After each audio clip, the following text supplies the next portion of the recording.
Back-to-back fires. Crews battle brutally cold temperatures for several hours. Both fires leave dozens homeless and one firefighter in the hospital. And tonight, a firefighter recovers after getting hurt on the job. Crews tell us it was one of the toughest fires to put out in a long time. Flames so high you could see them miles away. Action 3 News reporter Megan Matthews is live to explain the troubles firefighters face today. Megan. Candace, firefighters had lots of troubles fighting this fire off today. They tell me they had major issues finding their way through the house and battling these flames and even staying on their feet. The dangerously cold weather definitely played a big factor in fighting that fire today, causing major problems. It even sent one firefighter to the hospital.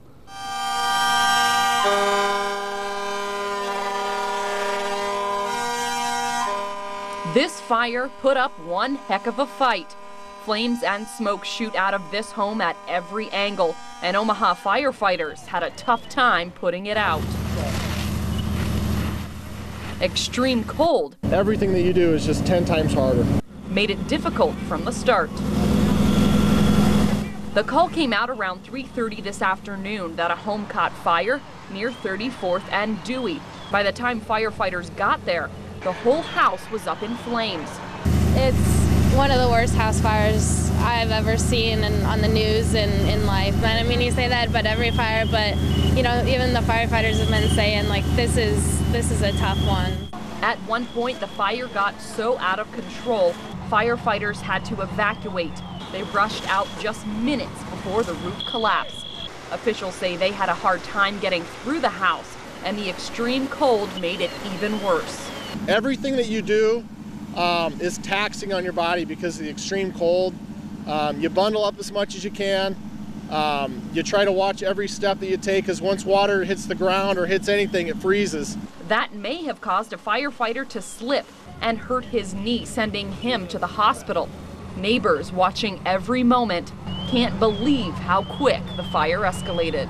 It's scary. I mean, we live in an old house too, and to think about the wiring in it and how things can go so fast, and I feel so bad for the guys that lived in there and all their stuff. I can't imagine coming home and finding that. We were told by neighbors a few Creighton students lived there.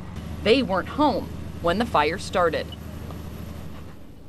Now just take a look at the house right now. This is what it looks like, of course, after seeing those flames shooting so high from the rooftop. Now the inside of the home is a total loss. No word yet on what the cause is or where the fire started. Firefighters do tell us that witnesses saw flames coming from the porch. We're live at 34th and Dewey. Megan Matthews, Action 3 News. Megan, thanks. And dozens of people lose everything they own when fire rips through their apartment building. Action 3 News was first on the scene last night near 156th and Adams Street. In tonight's breaking news update, Paul Gutierrez talks with residents who tried to salvage anything they could. A massive fire like this leaves an entire community in shock. Just saw the flames just shooting up out of the top of the building. Around the second floor, third floor. Friday night, and people at the Foxborough Apartments in West Omaha run for their lives, getting out with just the clothes on their backs. The bitter cold weather, a dangerous situation for both the residents and firefighters. Over here we had a gentleman actually slip and fall on the ice. Today, this is all that's left of the building that went up in smoke. Because of this fire, more than 24 people are now displaced from their homes. It's a fire so bad you can actually still see the extensive damage done to the rooftop, a sight neighbors thought they'd never see. Just looking at it, you know that third floor it's done. You know, the whole building's probably toast. As Omaha firefighters continue to investigate, Public Information Officer Tim McCall recalls how near-zero temperatures made fighting the fire more difficult and dangerous. There was a fear of collapse, so they pulled back out. Getting a handle on the fire, no easy task. Once it was out, though, residents are thankful nobody was seriously hurt. I'm pretty sure the inside was going to be gutted, but, you know, that can be rebuilt. You know, people, those are harder to replace. Paul Gutierrez, Action 3 News. The apartment complex is housing the fire victims and vacant apartments. The cause of the fire is under investigation. A man hit as he was crossing a